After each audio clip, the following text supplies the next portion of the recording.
This is the Lesbian Historic Motif Podcast, brought to you by Heather Rose Jones. The show looks at lesbian and sapphic themes in history and literature, and historical fiction with queer female characters, including fantastic versions of the past. We present research, interviews, news of the field, book listings, and original historical fiction for your enjoyment. For even more historic research, check out our blog.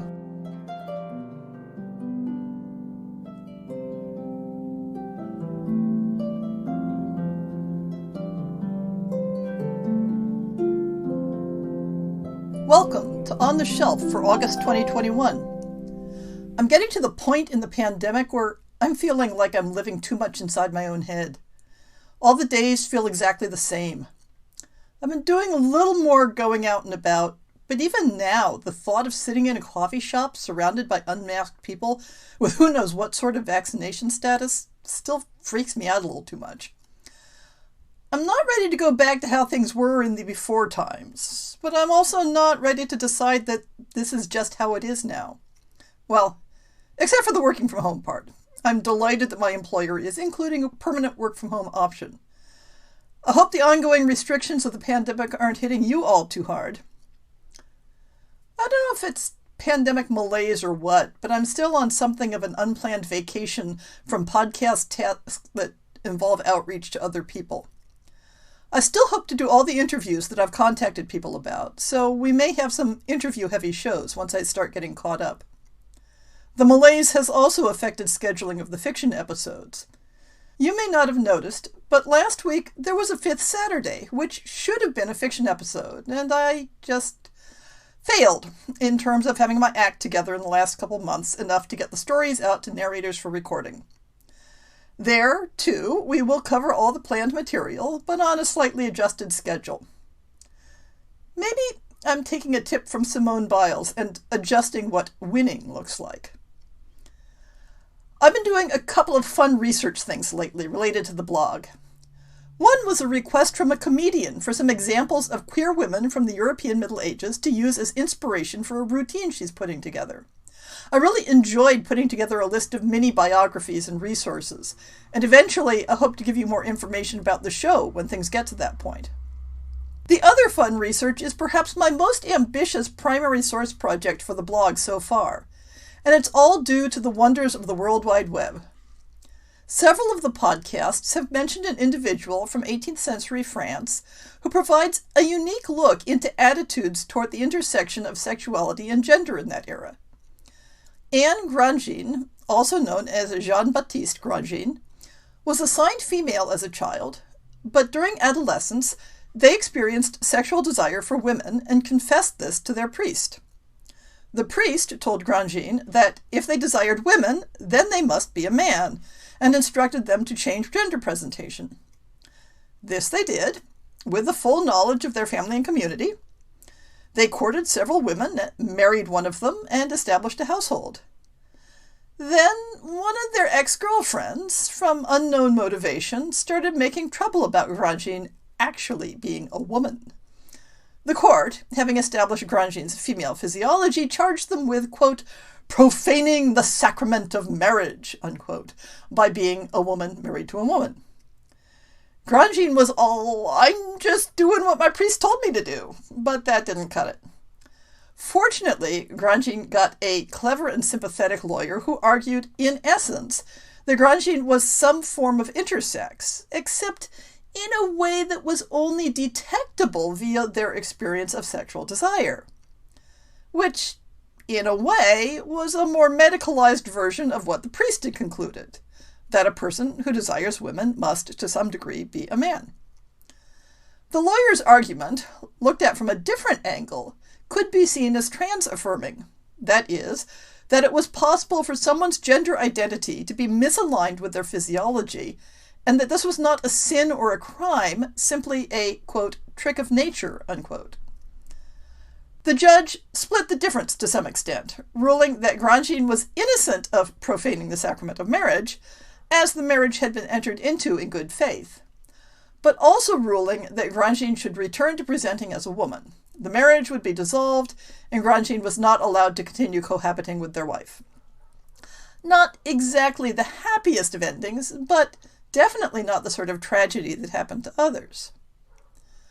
The question of how Grandjean might have categorized themselves in modern terms is not at all clear, and I don't have an interest in trying to pin down a definitive answer. It wasn't so much that 18th century French society didn't have a category for a woman who sexually desired a woman. That it did is demonstrable from other sources. But that wasn't a category that a priest or a sympathetic lawyer was willing to place a respectable, well-meaning young woman in. And so Grandjean was pressured into several other categories in turn.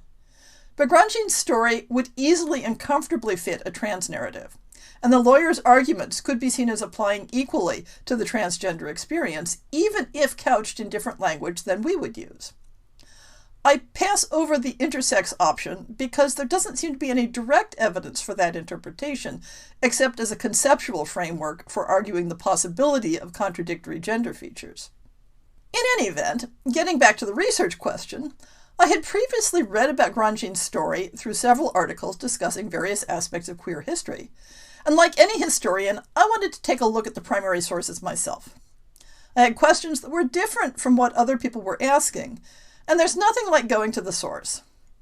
The original source for the information was a write-up of the court case with additional background information, but I could find no evidence that it had ever been published in English translation.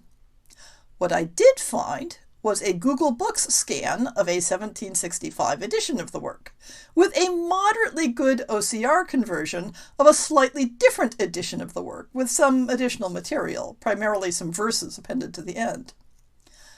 That was a solid starting point. I wouldn't have had the time to transcribe the scans myself, and the images would have needed a lot of cleaning up from OCR. But it was the work of a few hours to do a comparison of the scans to the existing conversion and clean up the errors, fixing a lot of long S's that have been interpreted as F's, and so forth. So now I had a clean text of 18th century French. I have never actually studied French, so where does that leave me? I mean, I've picked up enough reading familiarity from studying other Romance languages, and from cognates, and just from osmosis, that I can figure out what a French text is about, but not enough to do a confident translation. I could have asked my girlfriend to translate it, since French is one of her languages. Let's not talk about Google Translate. It can manage basic stuff, but I know from having run novel cover copy through it that it has some serious limitations. But my girlfriend turned me on to a much better online translation resource, and it turns out to be perfectly happy with 18th century French, which evidently isn't too far from modern literary French. That got me a solid starting translation, which I am now going through in more detail, looking especially at points where the alternation of gender reference may have confused the AI. By the time I'm done, I just may have mastered a knowledge of French pronouns. Then I only need to work on the rest of the language. Once I'm done with the analysis, my girlfriend is going to check over the results, and then I'll put it in the blog. I've done a few of my own translations for the blog before: German, Latin, Greek, though for the Greek I was using someone else's translation as a start and just focusing on specific words and phrases. But this is the longest text I've ever tackled. The other source text that I have on my to-do list for the blog is a medieval Welsh love poem written from one woman to another. Now, medieval Welsh definitely is something I've studied. It's what I did my PhD on. But poetry is hard. So that's a challenge waiting for another day and a lot more time.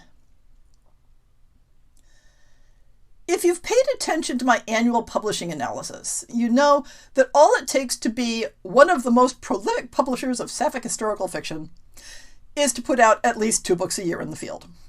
So when I'm updating my spreadsheet of new books, I tend to pay attention when a previously unfamiliar publisher or imprint shows up a couple times in the same year.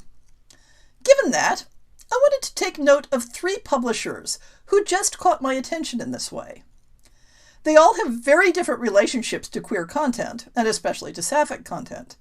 But at the very least, they show the growing normalization of women-loving women characters among publishers of all sizes. Calicoy is a very new press that specializes in books about women-loving women, whatever label the characters might use. They focus on a variety of genre literature and a delightfully high proportion of historical stories. I haven't had a chance to read any of their output yet, but I strongly recommend that my listeners check them out and see if you find books to your taste, because a new press can use all the encouragement they can get, and it would be nice to see them stick around and grow. Entangled Publishing has been around since 2011, but my database doesn't have any sapphic historicals from them earlier than 2020.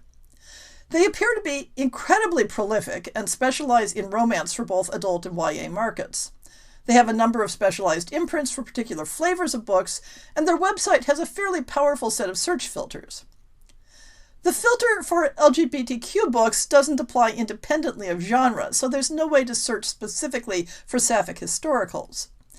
But on the other hand, there are only 32 books in that filter, so it isn't too much to scroll through. Only one of their books in my spreadsheet is already out, so the selection doesn't look like much currently. But that book was Diana Pingicha's A Curse of Roses, which was excellent, so I have high hopes for their future output. Faywell and Friends is an imprint of Macmillan, specializing in books for readers up to age 16. There's no particular focus on queer characters, and the two books from them that I have in my spreadsheet for the upcoming year were both ones where I had to reach out to the authors to get confirmation of sapphic content. But the stories look fascinating, and we can always hope that they'll publish more like these, even if they don't seem to care if the books are discoverable. In focusing on these publishers recently entering the genre, I don't mean to slight the presses that have been putting out even larger numbers of titles for a long time, but it's always great to see a growing backfield of sources for books we love. The Lesbian Historic Motif Project blog continued reading through Jen Mannion's Female Husbands, A Trans History in July, and will finish the book out in August. I have another book in the relatively recent set of studies on historical transmasculine identities that I'd like to cover while I'm on a roll. And the source material on Anne Grangin will fit into the current theme nicely, so the blog looks like it's set for a while. No new books picked up for the project this month. I have a couple newly on order, but I'll wait to blog them when they arrive. That brings us up to the new and recent fiction. We have one June book to catch up with. I knew about it last month, but the website was unclear on publication date, so I wasn't aware that it was already out. A Lady's Fine Companion by Margaret K. Mack from Calicoy is a short story with an unclear setting in space and time, but my guess is maybe late 19th or early 20th century. This is predicated on the central role of a typewriter in the protagonist's career, plus her brother's insistence that she have a female companion in her household. So, you can guess what comes next. A workplace romance of sorts. The description makes it sound fairly spicy. There are two July books I didn't spot earlier. Another short one from Calicoy, All Manner of Hats by Elva Birch. This has a magical steampunk-flavored setting with two rival milliners distracted from their business truce and from the quest for a marriage of convenience by the need to collaborate on a mystery and on something more personal. We also have the start of a series by J.E. Leake from Certifiably Creative, which appears to be the author's own imprint. In the Shadow of the Past, Shadow Series number 1, is a World War II romantic thriller with spies, nightclubs, and a slow burn romance that continues on into the next installment. I found 7 August releases at this point, all set in the 19th or 20th century. Let's take them in roughly chronological order. Jane Walsh has another Regency out from Bold Strokes Books. In Her Countess to Cherish, a runaway bride encounters a dashing rogue, but the rogue has another life as an upper-class bluestocking. Both women have secrets that could destroy their growing attraction, and the problem of how to achieve their heart's desire while staying true to themselves. From the cover copy, it appears that this is definitely a gender disguise story rather than a transgender story, with consideration of how the character understands her identity. I'm not quite as certain on that point about Kate Hirschberger's self-published Black Point. In a Wild West setting, the town sheriff is an outsider among multiple exes and doesn't need the complication of falling in love with a beautiful runaway fleeing an abusive home. But the town of Black Point has provided a haven for many people, and maybe it can provide the two a place to be themselves and be together. The book is tagged as lesbian romance on Amazon, but the cover copy consistently uses male pronouns for one of the protagonists. So it's unclear how the gender identity issues are handled within the story. The Fiend in the Fog by Jess Faraday from Bold Strokes Books is something of a supernatural gas lamp adventure set in London that, well, this is complicated enough that I'm going to step out of my usual briefer summary and just read the cover copy. Abigail and Gideon are under siege. Noxious fogs have been bringing their clinic waves of indigent patients with inexplicable symptoms, telling wild tales of a demonic presence in the fog. If that's not enough, someone wants the clinic for themselves, and they're using the force of law to get it. On the other side of town, heiress Meg Eisenstadt and her brother Nat live a life of well-intentioned, aimless luxury. She dabbles in social justice causes, and he pursues alchemy. And in a secret lab in the depths of Whitechapel, disgraced physician Gin Wiley attempts to rebuild his shattered life by performing dubious research for a shadowy cabal. They live in separate worlds on different trajectories until the mysterious fiend in the fog brings them together. Abigail and Meg discover a shared passion for social justice and for one another. But where does that leave her plans with Gideon? And what of the future of the clinic? Gideon has his own monster. Can he keep it in check without Abigail's constant presence? Does Dr. Wiley's research hold the solution to Gideon's problems, or is it the cause of them? And could Nat's own dabblings be the key to defeating the vicious killer in the fog? I couldn't resist the opportunity to go slightly out of chronological order and pair another fog title. In A.L. Lester's self-published The Fog of War, Bradfield No. 1, Dr. Sylvia Marks is trying to find equilibrium as a village doctor after returning from a World War I field hospital. It isn't just a matter of leaving the war behind. Her lover disappeared while driving an ambulance, and some strange events are making her question Anna's fate. Will everything change with the arrival of another close friend from the field clinic? There seems to be a bit of mystery here, perhaps a supernatural one, as well as the potential for romance. Backing up a smidge to the disastrous voyage of the Titanic, Charlotte Ann Hamilton's The Breath Between Waves from Entangled follows two strangers who are thrown together as cabin mates on the doomed voyage. A shipboard romance helps them put aside the sorrows of what they left behind and the uncertainty of what lies ahead. And then, well, we all know what happens next. Shifting gears from the more common romance fare, Shannon Carr's self-published The Haunting of Mead Manor falls solidly in the horror genre. In 1933 England, Mary Mead has unexpectedly inherited her great-uncle's manor house, complete with a lurking murderer and the spirit of the woman he killed. But there are more spirits inhabiting the house, and one of them can cross back into the physical world. Can Mary find happiness in the arms of a woman who's been dead for half a century? And what will it take to rid Mead Manor of the evil that is haunting it from both sides of the grave? The last book for this month isn't actually a historical novel at all, but is of tangential interest because it features two women working at a living history museum, portraying the Australian goldfields. The Commitment by Virginia Hale from Bella Books is very much a contemporary romance, with themes of marriage of convenience, unspoken pining, and the unexpected appearance of a not entirely ex-girlfriend. I don't know how big a part the historic reenactment aspect plays in the book, but listeners might find it an intriguing setting. And what have I been reading lately? I feel like I've slowed down a little since last month's dam breaking. I had a listener request that I include the books I mentioned in this segment in my show notes, so I'll be doing that from now on. There was a pirate-themed short story, At Word's Point, by Carolyn Elizabeth, which is a spin-off from her forthcoming novel from Bella Books.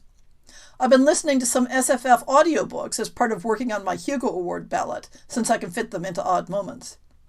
This month's books were volumes from the Best Series finalists: Network Effect by Martha Wells, Rosemary and Rue by Shauna Maguire, and City of Brass by S.A. Chakraborty. No lesbian content, alas.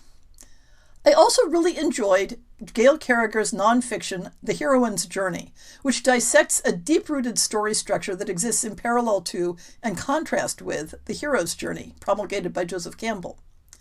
I think my writing has strong elements of The Heroine's Journey, but it's also interesting to see how individual characters in an ensemble cast can be living out different journeys, and how that creates conflict within the story. I mean, in the Alpenia series, Margaret Savitra is definitely on a heroine's journey, but her partner, Barbara Lumbard, keeps trying to follow a hero's journey, and it definitely causes problems at times. Carragher's book isn't a how-to-write book. I have an uneasy relationship with books that feel like they're telling me how to write. It's much more of a how-to-think-about-writing book. And if there's one thing I love, it's analyzing things.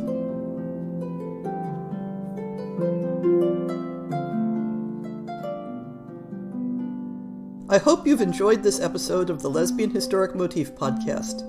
See the show notes for links to people and topics. Most shows will have a transcript linked as well. If you have a book announcement, a topic suggestion, or might like to appear on the show, please drop me an email. If you enjoyed this podcast, please rate it and subscribe on your favorite podcast app, and consider supporting our Patreon.